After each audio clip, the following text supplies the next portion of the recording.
In this video, I'm going to be analyzing why almost every team in the NFL playoffs has a shot. At this point, 10 of the teams are decided, and the Texans, Packers, and Steelers have overwhelming odds to get their respective spots over the Ravens, Colts, and Lions, respectively. The only, thing that's up in the air is Bucks and Panthers. Is that, really could go either way. That's the only competitive race that there is left, in my opinion. I mean, there are other competitive races, but not for playoff spots. Those are races for division titles and seeding. And it's just about any playoff team not taking into account their seed.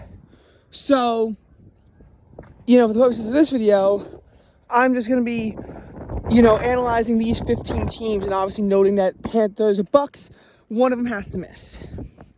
We'll start with the NFC first and analyze why I think that all these teams really have a shot, and then we'll do the AFC. And I do want to make a note after the video about parity in the NFL and why we should not take this year for granted.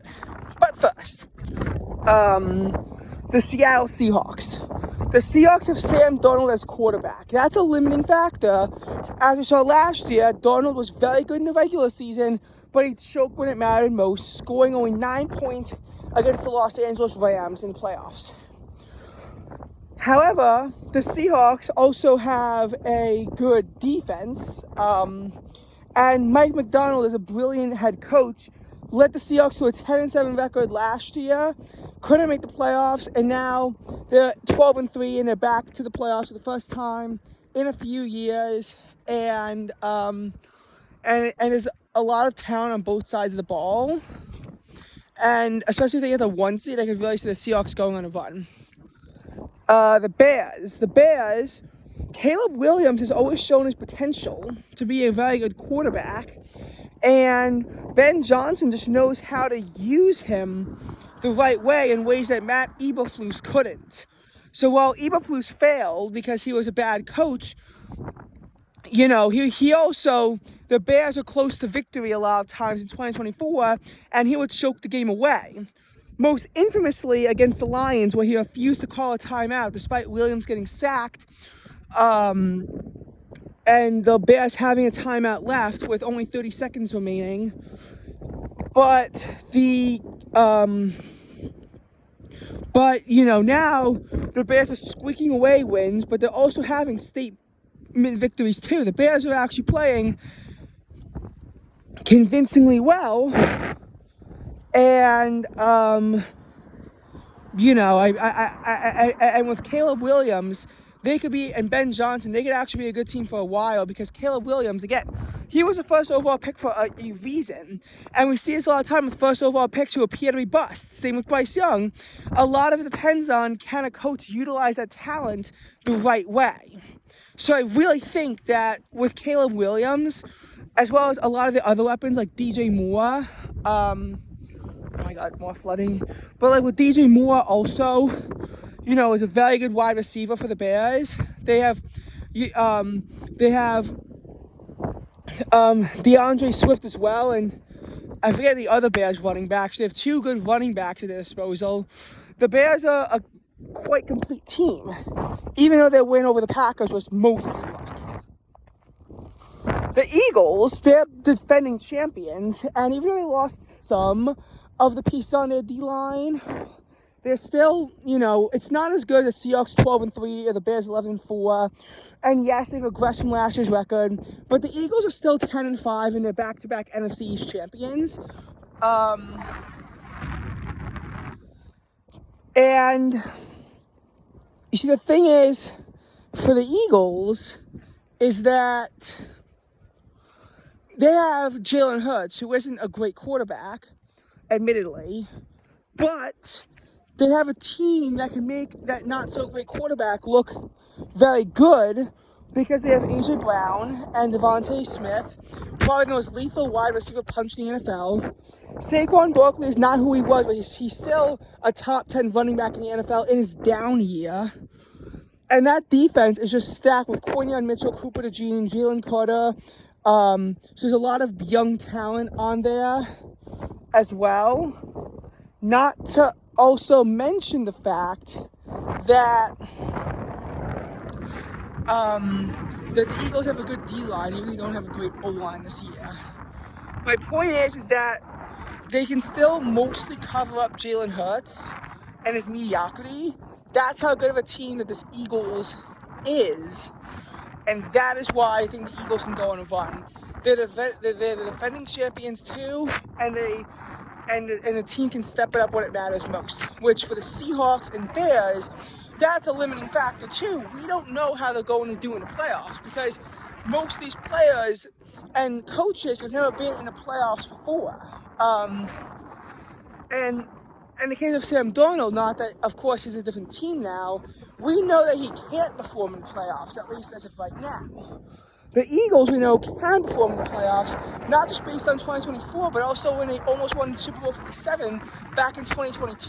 So we know that the Philadelphia Eagles, have what it takes to go on a run in the playoffs. For the 4th seed in the NFC, we'll analyze with both Bucks at 7-8 and the Panthers 8-7. I don't really think either of these teams can go on a run. Baker Mayfield is good. Mike Evans, really helps him out a lot. But Baker Mayfield is not Tom Brady. He's not the kind of player that can just will you to a Super Bowl. And considering that Todd Bowles is bad at in-game management, and what their playoff records are, I mean, Baker is, I think, 1-2 in the playoffs. Bowles is 1-3 in the playoffs.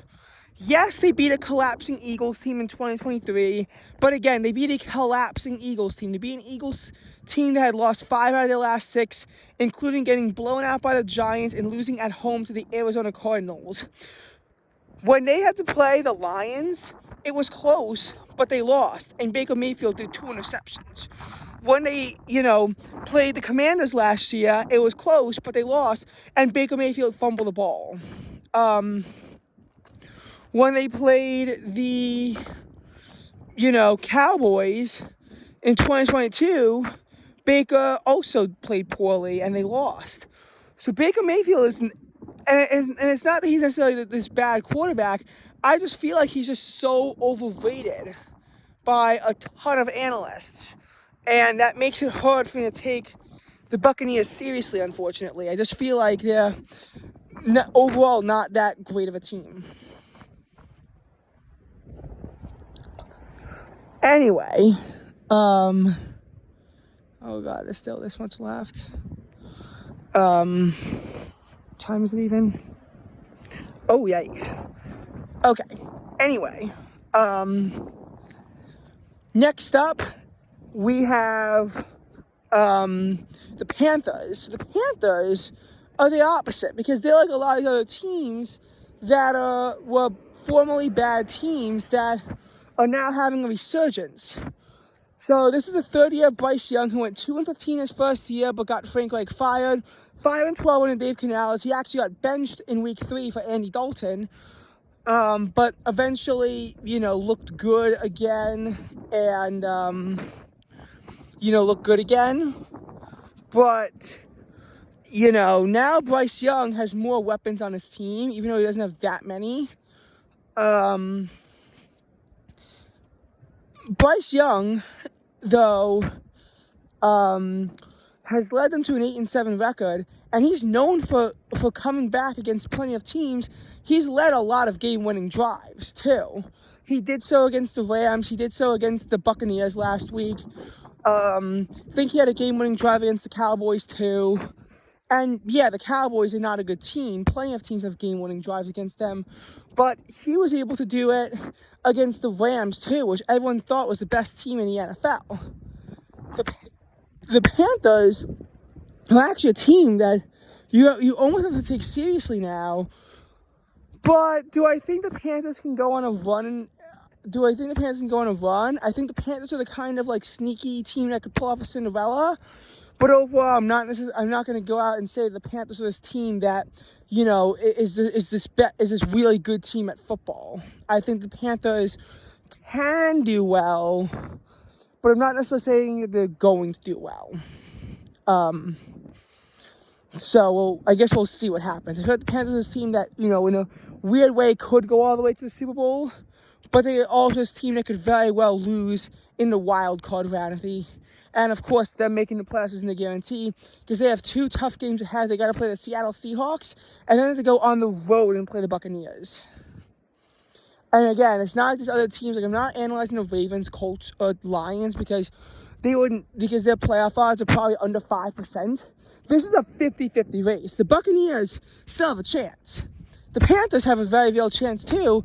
Only one of them can make it. And that's what I'm trying to get at here.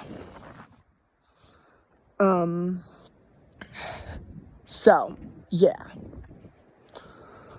Now, for the wild card teams, the Rams have Matthew Stafford, who was a Super Bowl winning quarterback, and while they don't have Cooper Kupp anymore because he's a Seahawk now, and he was the MVP in '56, they do still have a lot of talent at their disposal because, they still have they have Puka Nacua. They have a good defense, including that's really anchored by Jared Verse. So they have the pieces. The question is, though, can the Rams rise up to the equation? They blew out the Vikings, but they lost to the Eagles in a close game. They lost to the Lions in a close game. And I feel like in the end, they're not that great at managing close games.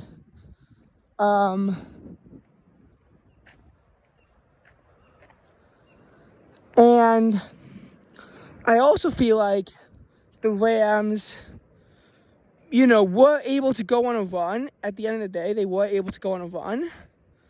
But it's kind of like, I'm not sure I trust them at this point because they're not this, unbeatable team that everyone thought that they were.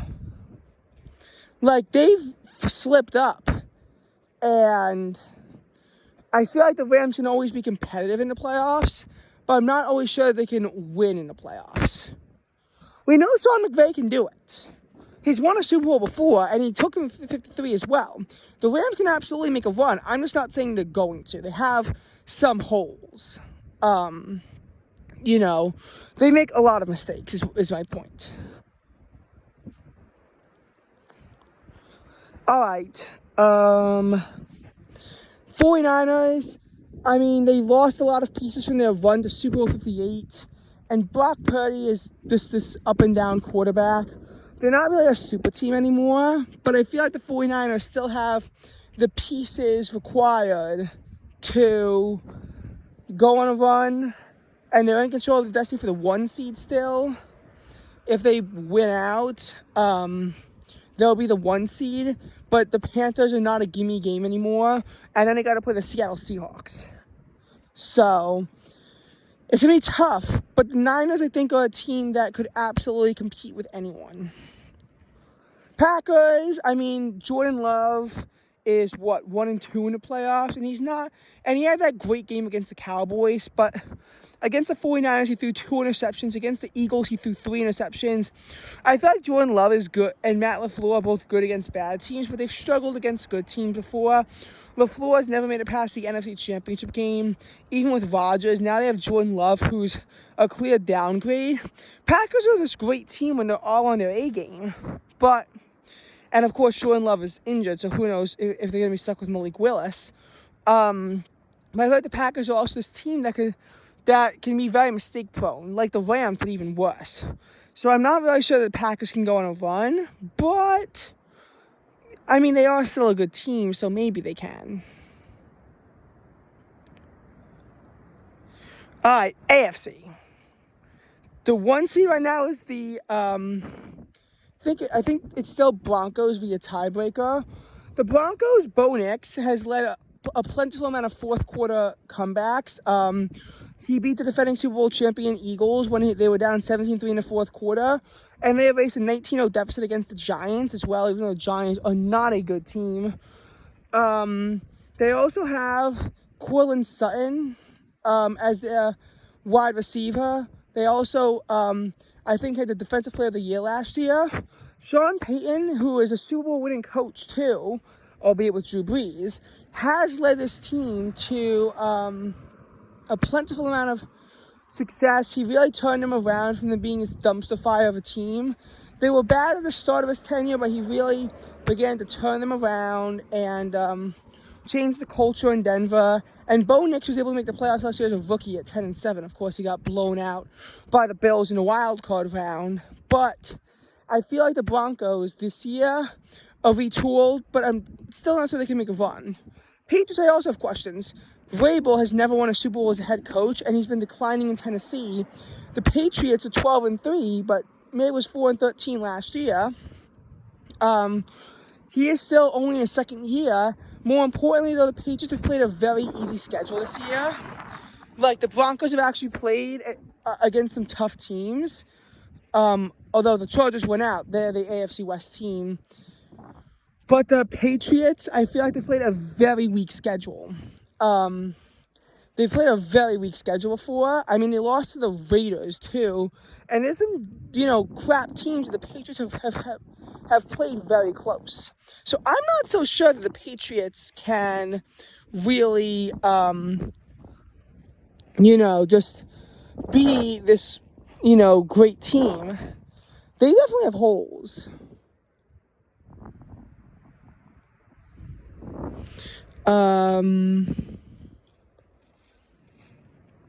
All right. Number 3 is going to be, the number 3 seed is going to be, as of now, the Jaguars. Of course, who knows if the Jaguars actually win the West. But the thing is that Trevor Lawrence is this up and down quarterback, but he has 0 interceptions and 12 touchdowns in the last month. When Trevor Lawrence is not making dumb mistakes, he can compete, but Trevor Lawrence is also very mistake prone. He's been in the playoffs before. And he showed both halves. He played like crap the first half against the Chargers, throwing only 1 touchdown to 4 interceptions. But then he threw 3 touchdowns and no interceptions in the second half to come back against the Chargers, but then lost to the Chiefs in the divisional round 2022. Then Doug Peterson just fell off a cliff. But now with Liam Cohen, they're back in the playoffs. And they really, and a lot of Jaguars fans have said this is the first time since 2007 that they feel like they have a team that can go to the Super Bowl. And the Jaguars can. They can absolutely go make a deep run in the playoffs. However, again, Trevor Lawrence is a huge question mark. And after they had a game where they collapsed against the Texans, you have to wonder, is that going to happen again? For some reason, the Jaguars also struggle against backup quarterbacks. So if any team has to play their backup, that's like a death sentence for the Jaguars. The 4 seed is probably going to be the Pittsburgh Steelers. They're one of the few teams who I think really can't make a run. They can, if they play the Chargers in a wild card round, they can maybe win that game. But they're not this team that I think can just go out there and compete with anyone, because they really can't. The Steelers, they have Aaron Rodgers, but Mike Tomlin is just washed. He can take it to 9-8 every single year, but he can't do anything with it. It's not like he can ever make a run out of it. I mean, just look at what happened the last few times he was in the playoffs. 2024, blown out by the Ravens, lose 28-14. 2023, blown out by the Bills, lose 31-17. 2023. 2021, blown out and lose 42-21 against the Kansas City Chiefs. In what was the Chiefs' weakest year since 2018, of course, until this year. 2020, start 11-0, and here's the thing, the Steelers have also had a lot of chances to win the AFC North, and they've collapsed. Like 2023 is an example, 2024 is an example too, and 2020 had a historical collapse, from 11-0 to 12-4, be stuck as a 3 seed, and lose 48-37 to the Browns. That's embarrassing. 2017 was probably the last competitive playoff game, because at least in 2017, they lost to the Jaguars 45-42. At least that was competitive.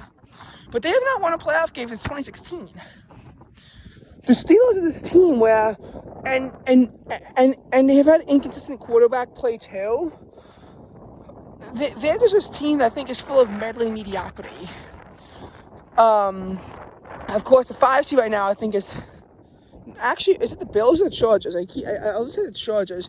Chargers are the one team I think the Bills can beat because Justin Herbert in his last playoff game, which came on before that he blew a 27-0 lead, with Jim Harbaugh, who's a coach who's been to a Super Bowl before, and 3 conference championships. With Jim Harbaugh as head coach, Herbert threw a touchdown, yes, but he also threw 4 interceptions. They could have gone up 2 scores if Herbert didn't do anything risky when they were up 6-0. And of course, Herbert threw a lousy interception to the Texans, as they later came back and stormed on to a 32-12 victory. The Texans dismantled the Chargers and they got blown out. And Herbert has not been known to play well in big games. Of course, he beat the Eagles on prime time, but he didn't play well. Jalen Hurts just played even worse. So I'm not sure that the Chargers can make a deep run. Bills, you also have McDermott as a question mark, but his biggest kryptonite is the Chiefs. With the Chiefs out of it, can the Bills make a run? But they're not even division champions. They've got to go on the road and play a good team. The Bills are a big question mark for me.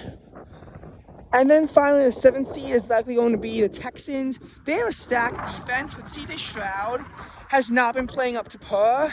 Started 0-3, and now they are 10-5, to be fair, because the defense is historically good.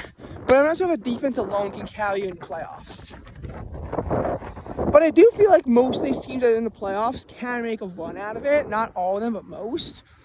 I really feel like it's not like previous years in the playoffs where like there were some teams in there that clearly had no chance. Like last year in the NFC, maybe you thought the Packers had a chance, but you never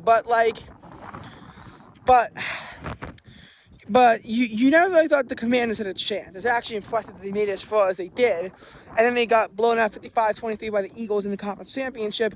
You never really felt that and in the AFC, really only the Chiefs, Bills, and Ravens felt like you had chances to go out there and compete for a Super Bowl appearance. And a lot of this comes down to the Chiefs being bad this year. But they're 6-9. They still have a future Hall of Fame quarterback. They've had a lot of injuries and a lot of problems on defense this year. The Chiefs are going to be back. With a third-place schedule, I could really see the Chiefs turning it around and coming back with vengeance in 2026. The Chiefs' era of dominance is not over. That dynasty is not over. It's just on pause. The Chiefs are not dead. They're just broken.